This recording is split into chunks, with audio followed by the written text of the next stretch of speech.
Good evening. Welcome to South Asia Newsline. I am Uzma Jafri. Here are the top stories we are tracking for you on Thursday, the 14th of December. Indian Prime Minister commissions first indigenous Scorpene submarine into Navy.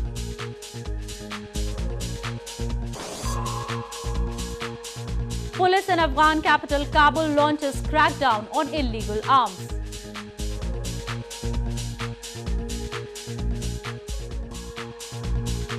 And snowfall in Indian Kashmir delights residents.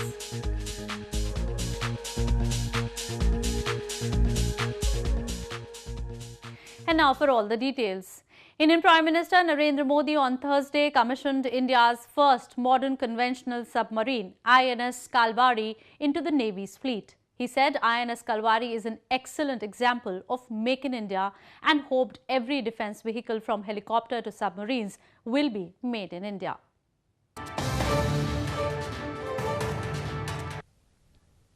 Indian Prime Minister Narendra Modi on Thursday commissioned the first of 6 indigenous Scorpene-class submarines, INS Kalvari, into the Navy's fleet in western Mumbai city.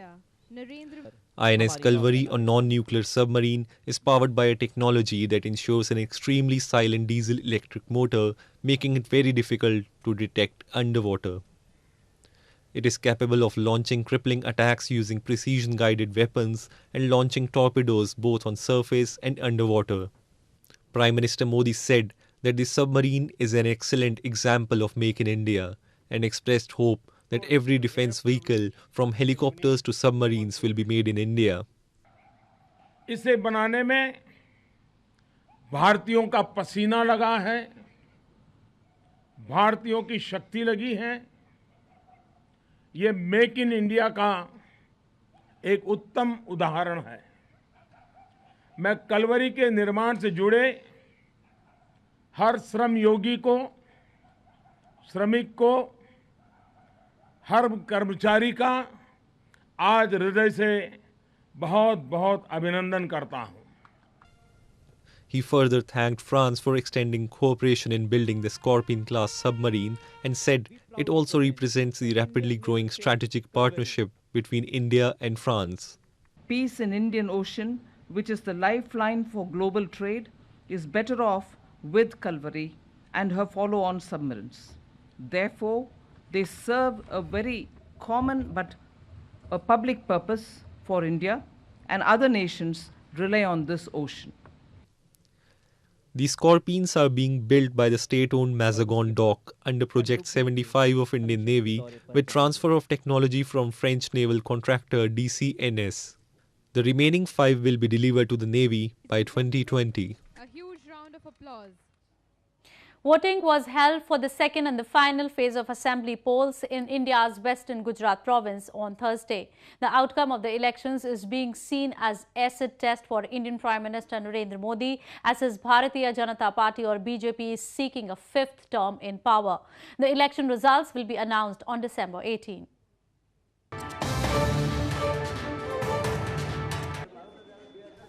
Voting in the second and final phase of assembly elections in India's western Gujarat province was held on Thursday. The outcome of the elections is being seen as acid test for Indian Prime Minister Narendra Modi, where his Bharatiya Janata Party or BJP is seeking a 5th term in power. Prime Minister Modi also arrived to cast his vote in Ahmedabad city of his home province Gujarat. BJP is facing close-knit competition against opposition Congress party under Rahul Gandhi.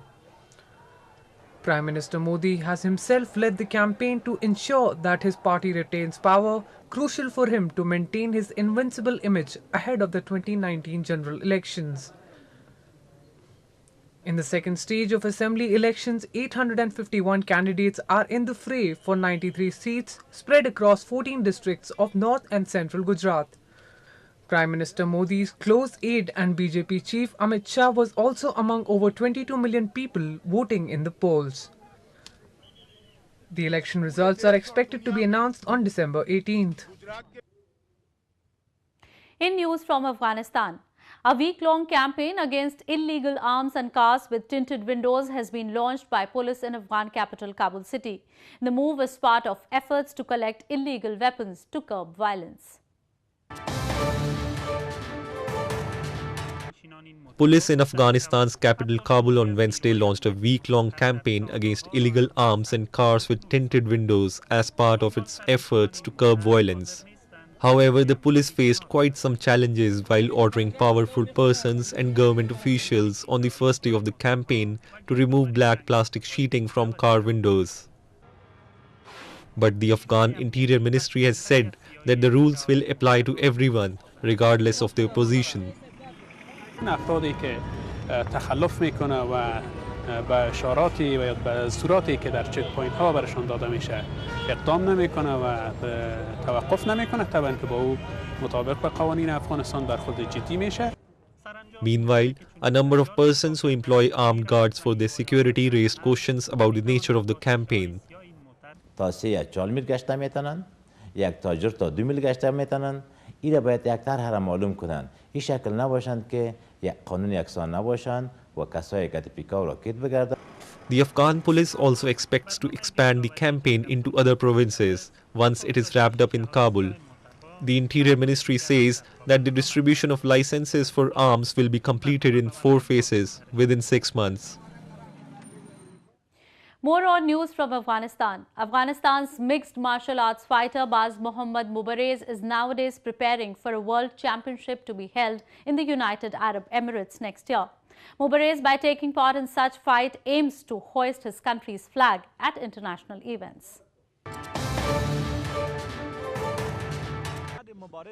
Afghanistan's mixed martial arts or MMA fighter Baz Mohammad Mubarez is nowadays working hard for an international competition to be held in UAE next year.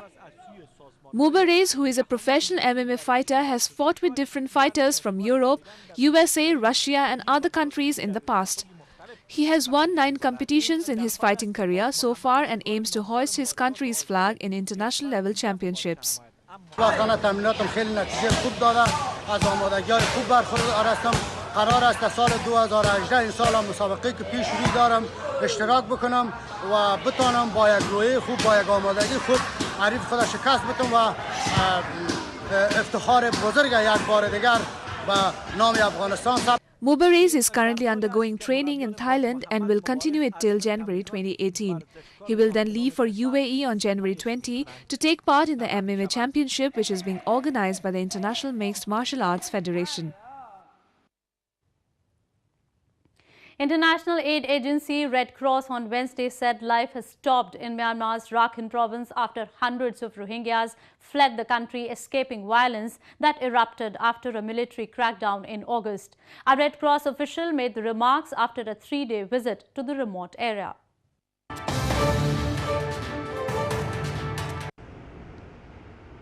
The International Committee of Red Cross or ICRC on Wednesday said life has stopped in its tracks in Myanmar's Rakhine province with only around 180,000 Rohingyas remaining.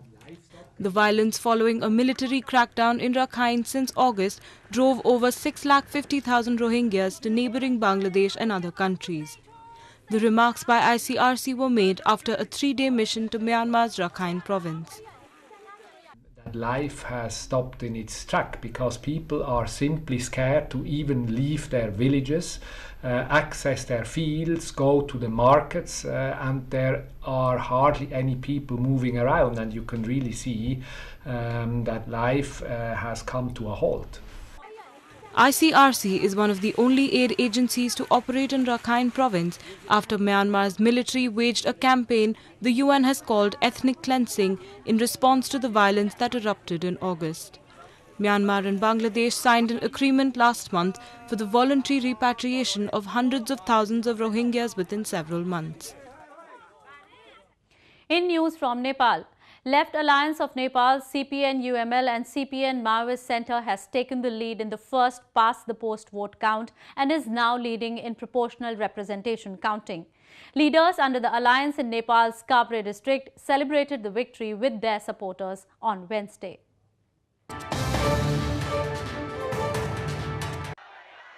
The Left Alliance, comprising of CPN-UML and CPN Maoist Centre in Nepal, has won the majority of seats as per the final first-past-the-post or FPTP vote counts that concluded on Wednesday. As the results came out, leaders under the alliance celebrated the victory with their supporters in Nepal's Kavre district with much fervour. The alliance is also leading the proportional representation category, whose vote counting is still underway. यो मत परिणाम अपेक्षाकृत मत परिणाम हो किनभने अहिले जुन नेकपा एमाले र नेकपा माओवादी केन्द्रका बीच सहमति भइसकेपछि बहुमतको जुन कुरा गरिराखेका थिए उनीहरूले त्यो बहुमत भन्दा अलिकति बढी हो तर आशा गरिए अनुरूप नै हो यो जस्तो लाग्छ मलाई. The alliance between CPN UML and CPN Maoist Centre has made the Nepali Congress Party face its biggest electoral debacle ever.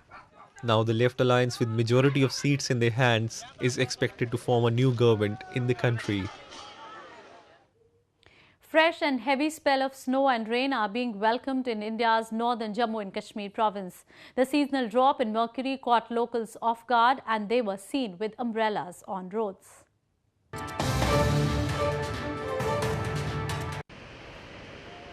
Residents of Indian Kashmir woke up to a dusting of snow on the roads, trees and rooftops as the valley received snowfall, bringing a months-long dry spell to an end. The snowfall brought cheer to residents as it will benefit local businesses. The northernmost province of India has been experiencing a lean tourist season. The snowfall is expected to help pull the crowds back. इससे tourist भी इनके लिए ये attractive बन जाता है, उनकी attraction यहाँ पे होती है और मतलब कि इससे हमें बहुत फायदे भी मिल सकते हैं. सूखा पिछले 5-6 महीने से है, पिछले 5-6 महीने से, और ये बहुत इम्पोर्टेंट है. आप देख रहे हैं हमारे वैली की पोजीशन, पावर की पोजीशन देख रहे हो, दरियाओं की पोजीशन देख रहे हो. The Indian Meteorological Department or IMD has predicted that snowfall in the higher reaches of the Himalayan region will continue for the next few days. Snowfall in Indian Kashmir has a direct impact on temperatures in lower northern provinces of India. A restaurant in India's southern Chennai city recently introduced the concept of serving food by robots instead of waiters. Serving primarily Chinese and Thai cuisine, the restaurant's novelty factor has been bringing in customers who want to experience what it is like to be served by robots.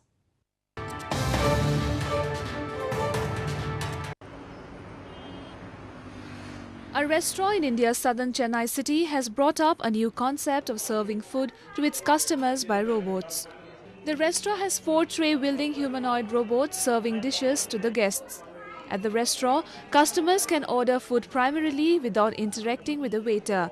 Order can be made by the customer directly, which in turn lands on the system at the kitchen and is served by the robots.